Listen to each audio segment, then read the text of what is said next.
Hello students, कैसे हैं आप लोग। आई होप आप लोगों की पढ़ाई बहुत अच्छी चल रही होगी। देखिए, आज का जो हमारा टॉपिक है वो है हिंदी की रूप रचना। हिंदी की रूप रचना, तो इसके अंतर्गत हम लोग क्या पढ़ेंगे। इसके अंतर्गत हम लोग पढ़ने वाले हैं लिंग, वचन, कारक, संज्ञा, सर्वनाम, विशेषण, क्रिया आदि। और ये सारे ही हम लोग इसी क्लास में कंप्लीट करेंगे ताकि एक ही क्लास में आपको काफ़ी सारे जो आपका कंटेंट है वो रेडी हो जाए। ठीक है, आपको बार बार दूसरे वीडियो पर स्विच ना करना पड़े, इसके लिए मैं ऐसा कर रही हूँ। तो चलिए ये शुरू करते हैं। देखिए, लिंग तो संज्ञा के जिस रूप से वस्तु की जाति यानी वह स्त्री है या पुरुष है, इसका बोध होता है, उसे लिंग कहते हैं। लिंग दो प्रकार के होते हैं, हिंदी में दो प्रकार के होते हैं, ये याद रखिएगा। हिंदी में जो लिंग है वो दो प्रकार के होते हैं, संस्कृत में जो लिंग होते हैं वो 3 प्रकार के होते हैं। देखिए, पहला हो जाएगा पुल्लिंग। तो जिन संज्ञा शब्दों से यथार्थ या कल्पित पुरुषत्व का बोध होता है उन्हें पुल्लिंग कहते हैं, जैसे लड़का, बैल, घोड़ा, पेड़, नगर इत्यादि। ये सारे क्या है, पुल्लिंग है। यहाँ लड़का, बैल, घोड़ा से यथार्थ पुरुषत्व तथा पेड़ और नगर से कल्पित पुरुषत्व का बोध होता है। कितने अच्छे से समझाया है। ठीक है, ये जो डेफिनेशन है वो सारी चीजों को बोलते हैं ना कि कवर कर ले रहा है। अब देखिए, लिखा है स्त्रीलिंग। जिन संज्ञा शब्दों से यथार्थ या कल्पित स्त्रीत्व का बोध होता है उन्हें स्त्रीलिंग कहते हैं, जैसे कि लड़की, गाय, लता, पूरी इत्यादि। यहाँ लड़की और गाय यथार्थ स्त्रीत्व का तथा लता और पूरी से कल्पित स्त्रीत्व का बोध होता है, याद रखिएगा। ठीक है, तो जो पूरी आप घर में खाते हैं ना वो पूरी स्त्रीलिंग होती है। ठीक है, देखिए, शब्दों में स्त्रीलिंग एवं पुल्लिंग की पहचान करना किसी भी भाषा के शब्द व्यवहार पर ध्यान देने से ही लिंग का ज्ञान हो जाता है। हिंदी भाषा में सृष्टि के समस्त पदार्थों को 2 ही लिंगों में विभक्त किया गया है, अतः सजीव शब्दों का लिंग निर्धारण सरलता से हो जाता है, लेकिन निर्जीव शब्दों का लिंग निर्धारण कठिन होता है। लिंग निर्धारण संबंधी कोई निश्चित या एवं व्यापक नियम नहीं है, फिर भी कुछ आवश्यक नियम इस प्रकार से है। पहला हो जाएगा, संस्कृत के पुल्लिंग अथवा नपुंसक लिंग शब्द जो कि हिंदी में प्रयुक्त होते हैं वे प्रायः पुल्लिंग। संस्कृत के स्त्रीलिंग शब्द जो कि हिंदी में प्रचलित हैं प्रायः स्त्रीलिंग ही रहते हैं, जैसे तन, मन, धन, देश, जगत आदि शब्द पुल्लिंग है। सुंदरता, आशा, लता इत्यादि जो है वो स्त्रीलिंग है। फिर देखिए, लिखा है जिन शब्दों में अंत में आ, आव, पा, पन व न प्रत्यय होता है, जैसे कि छोटा, छोटा में क्या आ रहा है, आ रहा है। मोटा में भी आ रहा है। पड़ाव में आव आ रहा है। बुढ़ापा में पा आ रहा है। बचपन में पन आ रहा है और लेन देन में न आ रहा है। ठीक है, तो ये सारे प्रत्यय हैं, तो ये शब्द क्या हो जाएंगे, पुल्लिंग हो जाएंगे। याद रखिएगा कि जिन शब्दों के अंत में आ, आओ, पा, पन और न प्रत्यय हो उसे कहते हैं पुल्लिंग।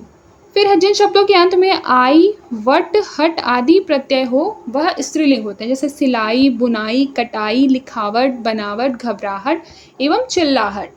फिर उसके बाद देखिए, महीनों, दिनों, ग्रहों और पर्वतों के नाम पुल्लिंग होते हैं, जैसे कि चैत्र, बैसाख, ज्येष्ठ, आषाढ़, सोमवार, मंगलवार, बुधवार, गुरुवार इत्यादि जो हो जाएंगे वो क्या हो जाएंगे, पुल्लिंग हो जाएंगे। जैसे देखिए, राहु, केतु, हिमालय, विंध्याचल, पर्वत, पहाड़, ये सारी चीज़ों के नाम क्या हो जाते हैं, पुल्लिंग हो जाते हैं।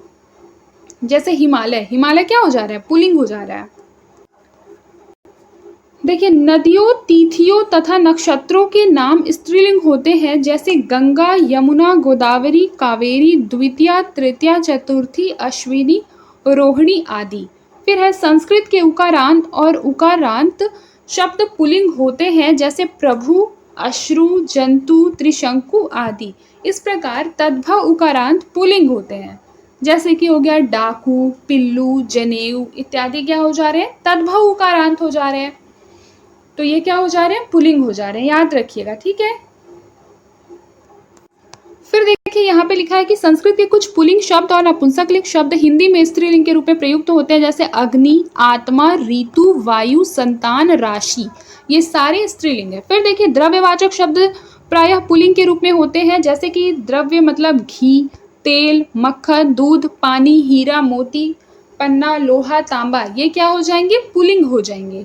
फिर भाषा, बोली और लिपि का नाम स्त्रीलिंग में होता है, जैसे हिंदी, अंग्रेजी, रूसी, चीनी, अरबी, फारसी, अवधी, बघेली, छत्तीसगढ़ी, भोजपुरी, कुमाऊनी, गढ़वाली, देवनागरी, रोमन, कैथी, गुड़िया नहीं है, ये मुड़िया है। फिर उसके बाद है खरोष्टी, ब्राह्मी इत्यादि। अब देखिए लिखा है कुछ प्राणीवाचक शब्द जैसे कि पुरुषत्व और स्त्रीत्व दोनों का बोध कराते हैं। व्यवहार के अनुसार ये नित्य पुल्लिंग और नित्य स्त्रीलिंग होते हैं। जैसे नित्य पुल्लिंग चीता, उल्लू, तोता, कौवा, खटमल इत्यादि। फिर नित्य स्त्रीलिंग मैना, मक्खी, कोयल, चील, गौरैया इत्यादि। फिर देखिए इन शब्दों के लिंग निर्धारण के लिए शब्दों के साथ नर या मादा शब्द जोड़ देते हैं। जैसे कि तोता जो होता है वो नर होता है, चीता जो होता है मादा होता है, कोयल जो होता है वो नर होता है। वचन देखिए शब्द के जिस रूप से संख्या का बोध होता है उसे वचन कहते हैं। हिंदी में वचन दो प्रकार के होते हैं, एक वचन और बहुवचन। इनका संक्षिप्त वर्णन निम्नलिखित है। एक वचन देखिए शब्द के जिस रूप से एक वस्तु का बोध होता है उसे एक वचन कहते हैं। जैसे कि नदी, लड़का, घोड़ा, कलम इत्यादि। एक वचन से संबंधित नियम। एक वचन से संबंधित नियम निम्नलिखित है। पहला, विभक्ति रहित शब्द एक वचन होते हैं, जैसे राम, कुत्ता, लड़का, सविता इत्यादि। प्रत्येक हर एक आदि शब्द एक वचन में ही होता है। फिर उसके बाद देखिए लिखा है कि व्यक्तिवाचक संज्ञाएं, भाववाचक संज्ञाएं, द्रव्यवाचक संज्ञाएं प्रायः एक वचन में ही होती है। व्यक्तिवाचक जैसे महात्मा गांधी, भाववाचक जैसे ईमानदारी, द्रव्यवाचक जैसे लोहा या दूध। ये सारी चीजें क्या हो जाती है, एक वचन में ही हो जाती है। दूध का बहुवचन नहीं होता है, जल का बहुवचन नहीं होता है। किसी भी गुण का जो कि विशेषण हो, ठीक है, जिसमें भाव हो, जैसे कि ईमानदारी हो गया, मिठास हो गया, ये सारी चीजें क्या होती है, बहुवचन में नहीं होती है, ये एक वचन में ही प्रयुक्त होती है। इसको एकदम कंठस्थ याद कर लीजिए, कहीं पर नोट डाउन कर लीजिए, ठीक है। फिर देखिए अकारांत विशेषण तथा मैं, मुझे, तेरा, वह, यह, उसका, कौन, कब, किसका आदि सर्वनाम एक वचन में होते हैं। अकारांत विशेषण क्या होता है, वह शब्द जिसका जो अंत होता है वो अ धातु से होता है। फॉर एग्जाम्पल के लिए देखिए मिठास, अभी मैंने आपको बताया ना मिठास, तो ये जो स है यहाँ बेसिकली अ है, तो ये क्या हो जाएगा, मिठास अकारांत हो जाएगा। तो ये क्या हो जाएगा,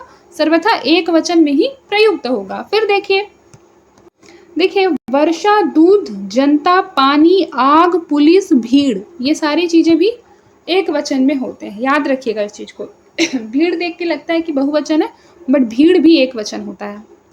अब देखिए बहुवचन शब्द के जिस रूप से अनेक वस्तुओं का बोध होता है उसे बहुवचन कहते हैं। जैसे लड़के, घोड़े, कलमें, नदियां इत्यादि, ये सारे बहुवचन है। ये तो एकदम बेसिकली शब्दों से ही स्पष्ट है, ठीक है। बहुवचन से संबंधित कुछ नियम है, आइए पढ़ लेते हैं। देखिए लिखा है विकारी शब्द, विकारी शब्द में संज्ञा, सर्वनाम और विशेषण बहुवचनीय होते हैं। जैसे गाय, वे, तुम्हें, बुरे इत्यादि, ये विकारी शब्द हैं। फिर देखिए जन, वृंद, वर्ग, गण आदि शब्द जिन शब्दों के अंत में आते हैं वे बहुवचन होते हैं। जैसे गुरुजन, सज्जन, वृंद। उसके बाद है महिला वर्ग, विद्यार्थी गण, ये सभी क्या हो गए, बहुवचन हो गए। फिर देखिए संख्या या मात्रा का बोध कराने पर भाववाचक संज्ञाएं बहुवचनीय हो जाती है। जैसे उसने काफी भलाइयां की है, ठीक है, तो यहाँ पर क्या हो जाएगा, भलाइयां। भलाइयां मतलब ये भाववाचक संज्ञा है, याद रखिएगा, ये क्या है, भाववाचक संज्ञा है, ये बहुवचन में प्रयुक्त होती है। अब देखिए लिखा है या, ओ, ए आदि से युक्त शब्द बहुवचन होते हैं। जैसे चिड़िया, पक्षियों, गणनाएं, लड़कों इत्यादि। लोग, दर्शन, प्रजा, रोम, प्राण, हस्ताक्षर, आंसू, बाल, होश आदि शब्द सदैव बहुवचन होते हैं। देखिए हिंदी का भाषिक स्वरूप सबसे पहले कारक, क्रिया को करने वाला कारक होता है। संज्ञा आदि शब्दों को क्रिया के साथ जोड़ने वाले शब्द कारक कहलाते हैं। कारक को प्रदर्शित करने के लिए विभिन्न कारक चिन्ह होते हैं। जैसे कि ने, से, के द्वारा, के लिए, की का इत्यादि। अब देखिए कारक के क्या भेद होते हैं, तो कारक के भेद में है सबसे पहले कर्ता कारक। तो कर्ता कारक क्या होता है, क्रिया करने वाले को कर्ता कहते हैं, ठीक है। जहां पर कर्ता जो है वो प्रधान होता है उसे बोलते हैं कर्ता कारक। जैसे फॉर एग्जांपल देखिए राजू पढ़ रहा है, सॉरी यहाँ रामू लिखा है, रामू पढ़ रहा है, तो ये रामू क्या हो जाएगा, बेसिकली सेंटर ऑफ अट्रैक्शन है, यहाँ पे बेसिकली मेन है, ठीक है।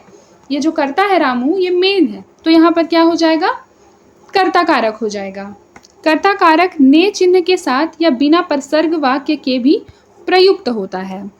देखिए लिखा है कर्म कारक, क्रिया का प्रभाव जिस संज्ञा या सर्वनाम पर पड़ता है उसे कर्म कारक कहते हैं।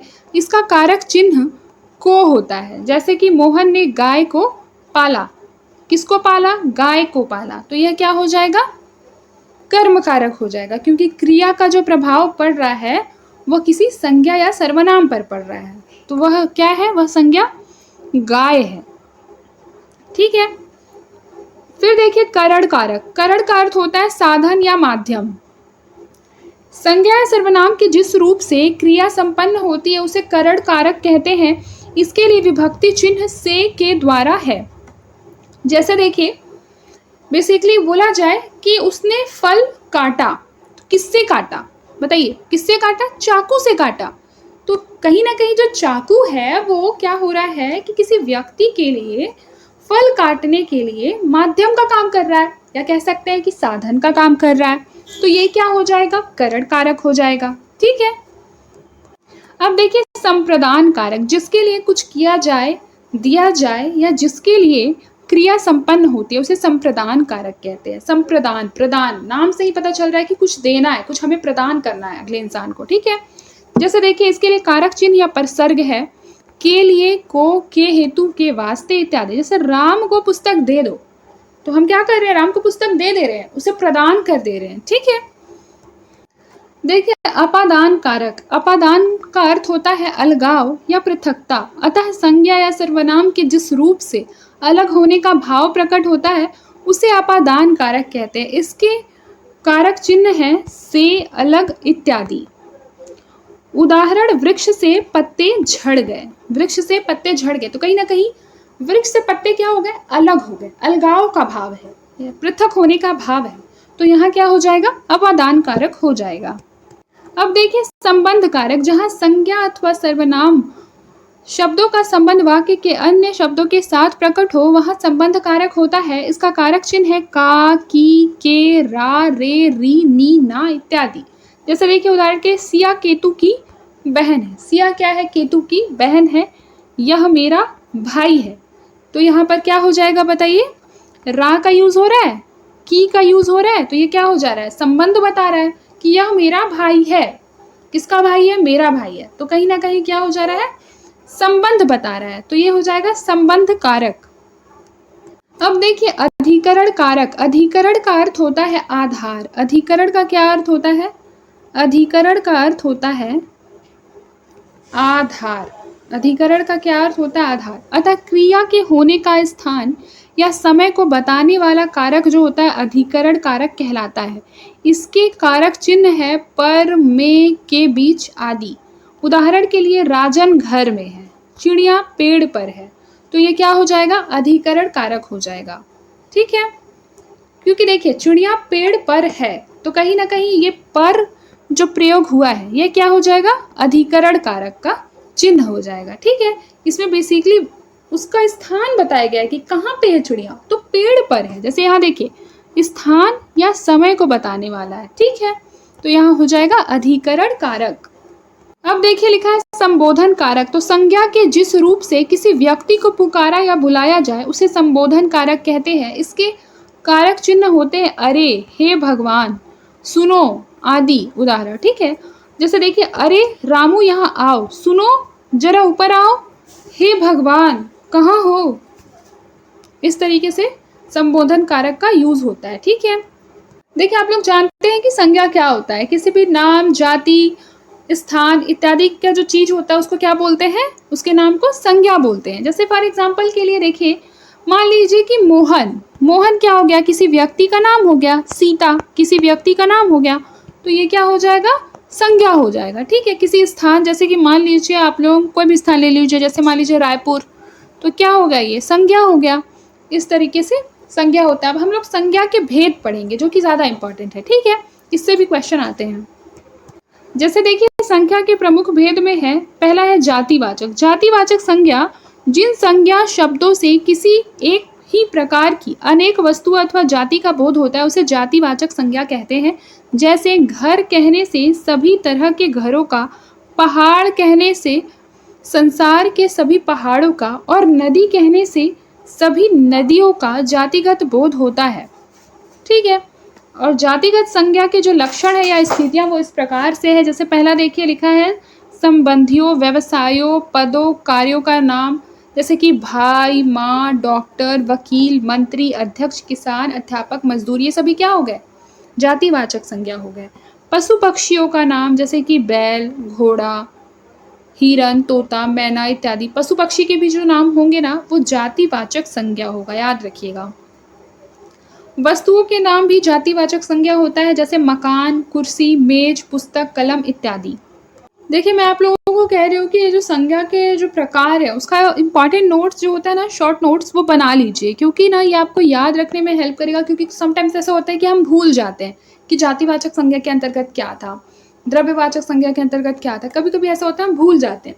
तो इसको अगर आप कहीं पे शॉर्ट नोट्स बना लेंगे तो आपको रिवाइज करने में क्या होगा, ईजी होगा। ठीक है। और हम अभी जो नेक्स्ट क्लास है वो लेंगे कि आप शॉर्ट नोट्स कैसे बनाएं। ठीक है। तो उस क्लास के लिए आप थोड़ा सा वेट करिए, तब तक के लिए ये सारी क्लासेस को है वो रिवाइज करिए। देखिए यहाँ पर लिखा है कि वस्तुओं के नाम हम लोगों ने पढ़ लिए। प्राकृतिक तत्वों के नाम जैसे बिजली, वर्षा, आंधी, तूफान, भूकंप, ज्वालामुखी इत्यादि क्या हो जाएंगे, जातिवाचक संज्ञा हो जाएंगे। ठीक है। अब हम लोग पढ़ेंगे सेकंड है व्यक्तिवाचक संज्ञा। जैसे देखिए व्यक्तिवाचक संज्ञा, जिन संज्ञा शब्दों से किसी एक ही वस्तु, व्यक्ति या स्थान आदि का बोध होता है उसे व्यक्तिवाचक संज्ञा कहते हैं। जैसे व्यक्तियों का नाम राम, कृष्ण, महात्मा बुद्ध, हजरत मोहम्मद, ईसा मसीह आदि, ये सभी क्या हो जाएगा, व्यक्तिवाचक संज्ञा। फिर है फलों के नाम। फलों के नाम भी व्यक्तिवाचक संज्ञा में आएगा, जैसे कि अमरूद, सेब, संतरा इत्यादि। ग्रंथों के नाम जैसे कि रामचरितमानस, पद्मावत, कामायनी, जो भी पुस्तक होती है वो क्या हो जाएंगे, व्यक्तिवाचक संज्ञा। समाचार पत्र के नाम जैसे हिंदुस्तान, दैनिक जागरण, अमर उजाला, ये सभी व्यक्तिवाचक संज्ञा हो जाएगा। याद रखिएगा कि जिन संज्ञा शब्दों से एक ही वस्तु, व्यक्ति और स्थान का बोध होता है उसे व्यक्तिवाचक संज्ञा कहते हैं। जैसे देखिए नदियों के नाम गंगा, ब्रह्मपुत्र, कृष्णा, कावेरी, सिंध। नगरों के नाम लखनऊ, वाराणसी, आगरा, जयपुर, पटना, ये क्या हो जाएगा, व्यक्तिवाचक संज्ञा हो जाएगा। इन शब्दों से एक ही वस्तु का बोध होता है, अतः ये सभी व्यक्तिवाचक संज्ञा शब्द है। जब व्यक्तिवाचक संज्ञा एक से अधिक का बोध कराने लगती है तो वह जातिवाचक संज्ञा हो जाती है। जैसे आज के युग में जयचंदों की कमी नहीं है। देखिए लिखा है भाववाचक संज्ञा, जिन संज्ञा शब्दों से किसी वस्तु के गुण, दशा या व्यापार का बोध होता है उसे भाववाचक संज्ञा कहते हैं। जैसे कि गुण या धर्म के अर्थ में मान लीजिए मिठास, खटास, रसीला, कड़वाहट इत्यादि। अवस्था के अर्थ में जैसे कि गरीबी, अमीरी, जवानी, बुढ़ापा, ये सारी चीजें भाववाचक है। फिर है दशा के अर्थ में जैसे उन्नति, अवनति, चढ़ाई, ढलान, ये भी भाववाचक संज्ञा है। समय के अर्थ में जैसे घंटा, दिन, रात इत्यादि क्या हो जाएगा, भाववाचक हो जाएगा। फिर विधाओं के अर्थ में जैसे हो जाएगा गणित, विज्ञान, व्याकरण, ज्योतिष इत्यादि। इन शब्दों से भाव विशेष का बोध होता है, अतः ये सभी भाववाचक संज्ञा शब्द हैं।